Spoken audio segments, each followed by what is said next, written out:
Welcome to the Social Media Church Podcast. My name is Jay Cranda, and I'm here with my co-host here, Neil Smith. Niels, how are you guys doing? You're getting ready for like a big move. Big move coming up the next week. By the time this podcast airs, I will be in a U-Haul truck driving to Texas. So we're loading up our family and moving to Dallas, Texas to join the team at Dunham & Company. That's sweet. That is exciting. And I know we'll share more about that as that rolls out. Yep. And we are really, the podcast is really excited about that. Yeah. And I want to say, Jay, you and I have talked about this a lot, is the podcast will go on. And that was one of the things we talked a lot as I was kind of in the negotiating stage, I guess you could say, with the guys at Dunham & Company of, can I keep doing the Social Media Church podcast? And they said, not only do we want to keep doing it, we want to, you to invest more into it. And so they believe in what we're doing and the conversation we're leading. Mm-hmm. And so we're excited. This will only amplify the Social Media Church brand as a whole and the podcast and everything that we're doing together. So we're super pumped about that. And we have to update our intro and change some stuff on the website. There's a bunch of stuff that we got to do. So be patient with us, listeners, as we go. We'll probably get that rolling here real quick. Yeah. But I gotta just share some things and for everybody who listened last week, you heard our podcast. Niels and I recorded coming from New Jersey, going to New York in a random rainstorm. Crazy. So I got sick. People don't realize that we had just eaten at like this Japanese place, had hung out with Kenny Jang, and we're coming from New Jersey. We had traveled all day from we had driven my friend Matt and I from Boston down, and then we're driving and we're recording this podcast. It's raining, we're moving, and I'm in the front seat turned around and we're recording this, and I started to get sick mid-podcast. Like my brain was kind of like getting car sick, and I had a bunch of food in me, and I had been in a car, and I was like, if I hurl in this moment, it would be hilarious. Yes. But it will suck. So anyways, but I was on this meetup whirlwind. We got to hang out a little bit. It was I don't know why I didn't think about that before. Like I might get car sick. Yeah, I didn't even know that you were getting car sick. This is news to me as I'm hearing as you were facing me. Dude, I just play cool. But I want to share a couple things because I went on some local meetups with some groups and online watchers in the area. We went from Boston to Manhattan down to, Brooklyn, and then Baltimore. Before that, Philadelphia. Hartford was another place, Connecticut, and then ended in DC. And so it was this whirlwind trip in 5 days. We drove like 800 miles. It was nuts. But actually, it was something that I wanted to share with the listeners because not everybody can do that. I know that not many churches can do a trip like that, both because of budget, and you probably don't have listeners in that much of a dense area to gather them like that. So for me, a big part of what I do, and everybody knows this, that I'm trying to move people online to offline. I want people in physical community. I'm willing to start the outreach online, but I ultimately want to connect them into something. And so with that's the idea, is a twofold. I get to meet with people. The other thing, it communicates what I value. I value face-to-face. So I can't do that every month, but I can do that every year. I can go to a different area and meet people. And so one thing that I'm trying to do is try to empower local meetups and try to rustle through what they look like. And I have a pretty good format of that as I've done these. But Kenny Jang, and I got to give him credit because he told me that he wanted credit, like joking around with this, because the tough part is a trip like that, you got to be away from the family. There's so many elements there. It costs money. You're hoping people show up. And so with that, he talked about the idea of regional meetups on Zoom, which I thought was a really cool idea. I don't know, what did that sound like an idea? Like, is that something, do you think churches should try out? I know I'm interested in it. I think it's a great first step, to at least see if there's interest. And so before you jump on a plane and put, some meetups out there online and hope some people show up, do a Zoom call. And if you can't get 10 people to show up on a Zoom call, you're probably not going to get 10 people to show up in a coffee shop, or even 2 or 3 people to show up in a coffee shop. And so connect face-to-face via Zoom and then lead that into, face-to-face community. I think this new world, though, of meeting first online and then taking that offline is becoming just a natural part of how people do life. Like couples are meeting online. And I don't know, like that was before I started dating my wife.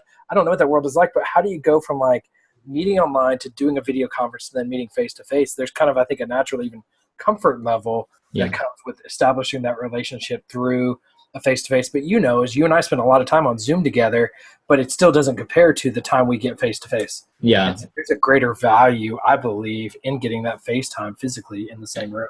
And I will be sharing with the community, just especially like as I do this, but I think that is the big issue of, like in one of the, so funny, like we're in New York and I'm at this like kind of restaurant, which is really weird. They like had like this turkey avocado sandwich and it was like deconstructed. And it was the weirdest thing I think I've ever eaten. But like I'm sitting there in one place and I'm hoping people can recognize me. And like, I realized, those 3 people are actually with me and they come over and they introduce. It's like this weird first date thing. And so even in those, like I'm taking a lot of, I'm getting a little nervous before because I'm like, I hope any people show up. But to be able to have that digital connection where you do a Zoom call, I think I love that. And I want to just thank Kenny for doing that. He's got a couple of good ideas. Yeah, he's got a couple. We'll give him a couple. Yeah. But here's my question for you, Jay. Having done this trip, it's always been my belief that I think everyone's going to have a different direction of how they guide online church, like what the path is. And so many people are just saying, let's just get online and figure out where this goes. And I think that's wise. When I was leading online church, my drive was towards a house church movement. And so the relationship started online, and that we would essentially do the same kind of thing with meetups and develop clusters and a house church movement. I think Northland Church is doing a great job of building that infrastructure as well. Is that what you see coming with what you're leading at Saddleback? Do you see these as home churches, or is there a different vision for how you see this all developing out? And I think that's a very much of a gray area that we live in. I was just running into one of our campus pastors here at Saddleback, and he was asking me about my gathering that I've been doing in San Francisco, because internally at Saddleback, we've been talking about San Francisco, but a lot of people are confused because it's an online gathering of people in the area. And so internally, a lot of people are like, wait, are we planting a church in San Francisco? And I'm like, no, not yet. We're very much just trying to gather people. And I mean, obviously I have a goal that I would want that. And so for me, I definitely think that there is a formula that you can take online data of people that are watching your community, provide a pathway for them to start a group in their home, multiply that group, maybe host a service and some kind of community connection. And that can be an early form of a launch team to get a campus or a church or a sister church or something off the ground. And so I definitely think that there is a formula. And I think we've started to do this where we layer online data and host data and giving data. And we go, okay, where's some hot pockets to kind of we see, and you kind of see it as a heat overlay. And then to go in, what if we did a meetup? And really with my meetups, what I'm doing is I'm meeting people, but I'm kind of looking for leaders. I'm really looking, I'm like, okay, you can have 1,000 people, but how many people are willing to really serve? And so at the end of the day, if you have a core of 40 that are sold out, like that's like that, any church would take that. Absolutely. And so meetups are kind of the way to do that. And then I think there's something with hosting some kind of larger gathering event. And so that's where we're in the phase of that right now, where we're doing one of those with San Francisco. And so I definitely say yes. I don't know if it's fully possible or scalable. I think for us, we are very much open-ended, but it's worth risking and taking some tests to see if there's something there. And I think right now, the next 6 months, we'll know pretty clearly, like, okay, yeah, this is doable or this is not doable. And so, yeah, so it's fun. I got a little bit of butterflies in my stomach with these, with some of the stuff that we're doing with it. Because I'm just like, okay, is this possible? But, that's good to be in that phase. I think it's just interesting because most churches is kind of like, you need to go from offline to online. And you're now saying we need to go from online to offline. And I really think what's developing is you're going from offline to online to offline to online. And it's just going to become just gathering. Does that make sense? And some people are connecting, and a lot of people are connecting both online and offline. And it's kind of a seamless integration. And as you build an infrastructure that people can connect offline wherever they might be, I think that's where that value, and that's where, so I call it a house church network. I think language can sometimes get in the way of how people perceive that term. Yes. But I think gatherings, might be even a better term of like, we're trying to gather people physically. And I think you and I are very connected with in this connected TV world with TV app church. So that's a little plug I plugged in there, TV app church. But I really think that as you're gathering on a bigger screen, it just is more natural to physically gather with others rather than sit there isolated by yourself. So anyways, we've drug out this conversation more than we had intended to. Mark Zuckerberg just put out his vision for the next 10 years of Facebook. He talked a lot about artificial intelligence, what he's doing in his home. He talked about virtual reality. But at the end of the day, what he wants to do is he wants to connect the world through the internet. And so his primary focus is getting internet everywhere. And so right now, while Facebook is reaching, I think, 1.6 billion people a month, he's not content with that because he knows that a lot of those people that he's not reaching, he could never reach because they don't have internet yet. And so he's trying to get internet there. Anyways, Facebook continues to grow, continues to dominate, continues to innovate. I love seeing people post, Facebook, why did you change this again? They just changed the page layout for page. I'm like, thank God Facebook continues to change over and over and over again because they're continuing to want to make themselves better for all of us. Any specific changes, Jay, that you're excited about, or anything that you kind of see trend-wise around Facebook that you get excited about? Or Well, no, I think that the internet connected thing, obviously having a kind of an industry caring about connecting more people to the internet, because that means, at the end of the day, one of the last parts of the gospel mission is going to the ends of the earth. And we have a ton of people groups that don't have the internet. And so, and there's so much there. Obviously, a lot of them are secluded and they're in dense areas where, they're unconnected. And I think to be able to have the internet to make it safer, it's kind of, at the end of the day, it's kind of like the idea of, what beat communism with Russia, it's culture, American culture coming over the border, and slowly, and there's good and bad in that, but, I think the internet is this great equalizer. I was talking a lot, even with my meetups, that I still can't understand the idea of I could just pick a spot and people show up and somehow they feel connected to me and they know me, and how that is going to become, like, my kids are going to feel more and more connected to the world. If it happened first, you got Arab Spring stuff with all the social media movements that happen there, and we're going to be connected even with stuff that's happening right now with Black Lives Matter. We know about events so quickly. And so I think there's good and bad in that, and there's tension in figuring out, okay, is this normative? Is it not? And I think ultimately with Facebook, if they do it right, it's going to be a powerful way for us to connect with the world. And I know I was watching stuff about, Google doing stuff, and Facebook's doing similar, where they're releasing really high altitude balloons that connect to each other, and they create a grid to give internet to regions.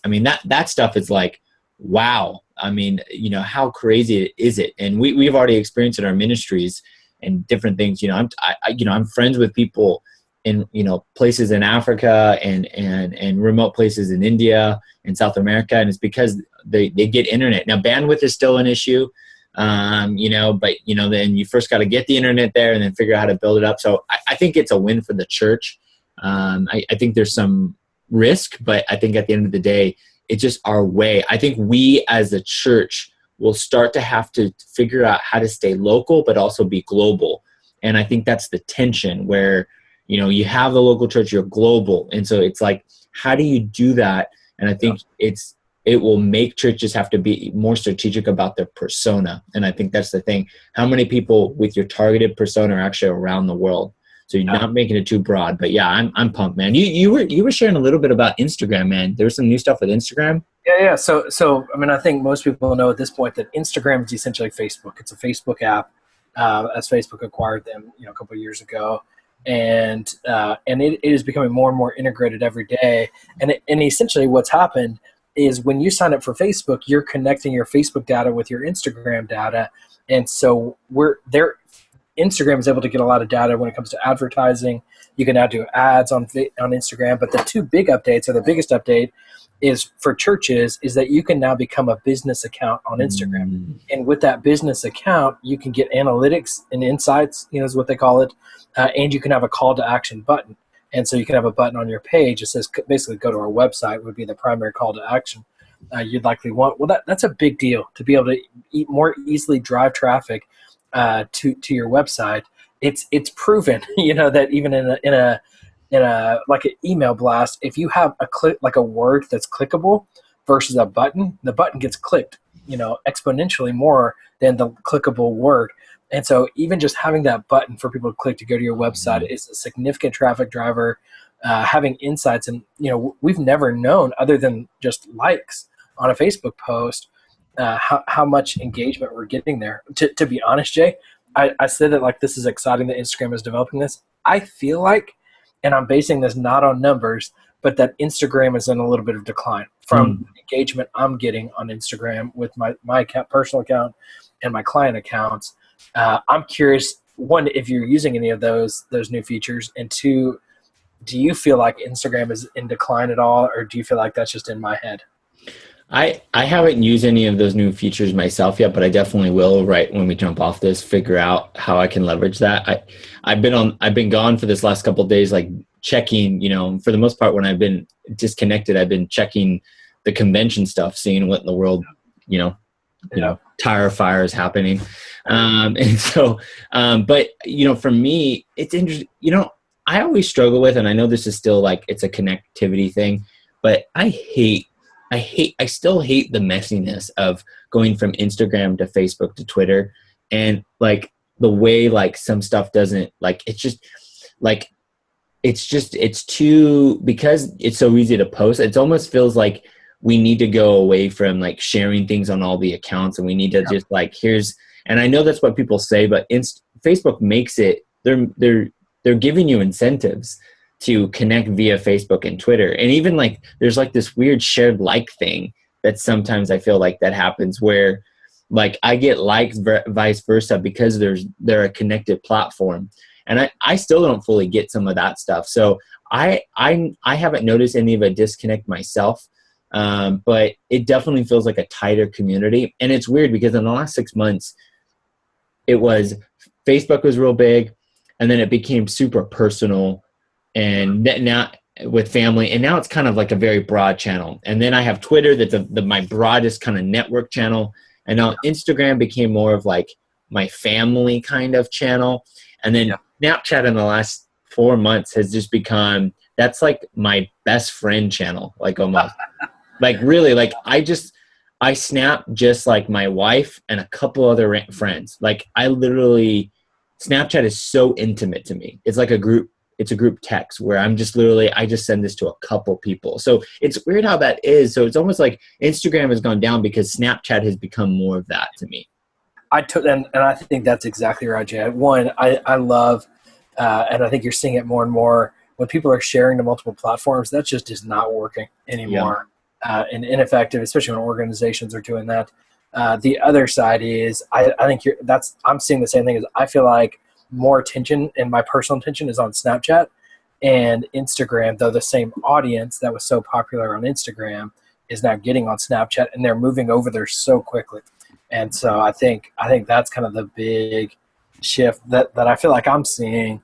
But that's not based on data. And so I hate to say that, based on a perception from what I'm experiencing, because I heard a lot of people say that about Facebook is dying, Facebook is disappearing, and all the stats show otherwise, and they continue to show otherwise. And if you're listening from a church and you feel overwhelmed about the premise of like posting native to all these platforms, there are things like Social Sprout or Hootsuite, or what's your favorite? Social Report is my go-to. Yeah, Social Report. There's a couple of those that definitely help you post a little bit more native to those platforms. So there's a bunch of different ways. The last thing I wanted to talk about was Facebook Live, because they just released, I saw from, I think, Social Media Today, I'll put the link in the show notes, where they were talking about the big news of how they're going to allow you now on Facebook Live to go 90 minutes. So they're extending it. And then, which for a lot of churches, that's enough time to broadcast your whole service. So which is really interesting. And then you can go landscape mode with Facebook Live, and you can hide the reaction so you can kind of have a full experience. I think, again, I did one. I did a Facebook Live. I was in New York. I was actually in New Jersey looking at the Statue of Liberty, and I connected in a Facebook group with my community live. And it's just crazy how you can just turn it on. And I just think churches, I was actually in DC when I was there, one church leader came to one of my meetups, and they were asking me about online. They were really just curious about what we were doing. And so I told them they weren't live streaming their services. And I was like, you know what, before you get all set up and start doing live, and there's a lot of ways you can do it. Stream Monkey is a great company that, we recommend a lot to do live. There's a couple others, but Facebook Live is a great way to experiment. Just turn on and live. And I know your old church did this where they would live stream. Community Bible Church, they would live stream, live worship. I know Haley did that at your church, and it was a great thing. I think Facebook Live is continuing to dominate, and the more they make their API robust, I just see that they obviously see it as a worth investment. People are using it enough that they're building it out. Yeah, I think Facebook Live is almost title wrong, because while it is live, what you're seeing as a return is people watching it after the fact. Yeah. So my old pastor, Robert Emmett, on Sunday, he did a Facebook Live video, and he's done them sporadically. And he messaged me, and he's like, Nils, I've had 5,000 views in 3 hours. And he's got 20,000 Facebook followers, which 5,000 of 20,000 on Facebook is huge from any other kind of post. And he's like, is this legitimate? I'm like, Robert, it's legitimate, And I said, Robert, I'll give you $100 if you do it 7 days in a row, and that number hasn't doubled in 7 days. And he did it. So he's done it every day for the last 5 days. 2 days in, he tripled his number. Oh my goodness! Engagement on it, and he said, "Where do I send your $100?" I'm like, Robert, you don't send me any money. I'll send you $100, just to value your time. And he's seeing it every day. It's growing at such a rate. I think churches, if you're not doing Facebook Live, and it takes him, he's doing about a 1.5 to 2 minute video. I've seen him. And it's just exploding from just his shareability, and it's not taking him much time. He's really just taking, I think some past sermons and just pulling out a little clip from it. Just, I want to encourage you with this today. He's doing a little sermon, a marriage series right now. He's kind of jumped into on Facebook Live. He's doing it at noon every day. It's just, there's so many features to it. You can now draw on the screen like Snapchat. There's reactions with it. You can go live. You can integrate. I want to see some churches using the new Movi camera, the MOVI. It's about $400. You can integrate directly to Facebook Live. It's one of those functions that hurry up and get on there and start using this functionality. I think that it's going to be best for short live videos. I think it also speaks to Facebook's vision that you can be anywhere in the world and communicating and connected to anywhere in the world at any time live. I think that's the core part of Facebook Live, of how you will really see that live functionality as it develops out. So I think it's a huge feature. Here's what I want to know, Jay, and I would love for our listeners to speak into this. I would love for us to be the experts and know this, but I don't know it, and I don't think you know it, is can churches do their music on there with certain licenses? So I know for CBC, we have the CCLI streaming license, which means we can stream it, but with Facebook Live, it becomes on demand.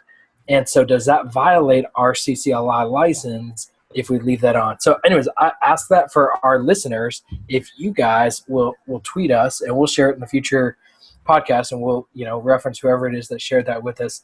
Let us know. Use the, hashtag SMC Podcast, and let us know, or send us a message from our page and let us know what is the legality among streaming music, because that's a big deal to churches. I don't want to recommend, I would recommend streaming live, and then deleting it is probably what I would recommend right now, because we don't know the legality of it. But I think this is a big deal of out for the future. Oh, I see what you're saying. So when it goes to archive it, just don't archive it. Don't archive it. That's an interesting. I'm gonna ask our team about that, because I know that's been the problem with obviously YouTube. There's a lot of things you have to jump through. It does feel like in a lot of ways that the internet is going to become more and more of just like a natural right almost. It's leaning that way, and I know it's not there now. And because of that, a lot of things, like the same way as if I'm playing music in my house or at a place, like I think that will happen in the next 20 years, but we're not there yet, and we have to live in the gray in between. But it is super. The internet's moving faster than the law, at the end of the day. Yeah. And so it's so hard to keep up with these trends. But I think we have to be wise and as leaders of being careful of. We obviously don't want to put our churches in some legal issues, with all of this. Yeah, I mean, maybe we do. No, just kidding. JK. Okay, so thanks everybody for listening this week. Again, if you know the answer to that, like the actual technical, we don't want some like, this is what I think. No, we want like, if you really know that Facebook Live, both live and archiving, that we can't do that with churches because of the music rights, let me know. Because obviously the other thing is, like, a lot of churches, like in summer, are doing at the movie stuff as well. Yep. So like that gets super messy as well. So let us know. Use the hashtag SMC Podcast, or shoot us an email. Go to the website. Thanks again so much for listening, and go to socialmedia.church to learn more. And we will see you next week.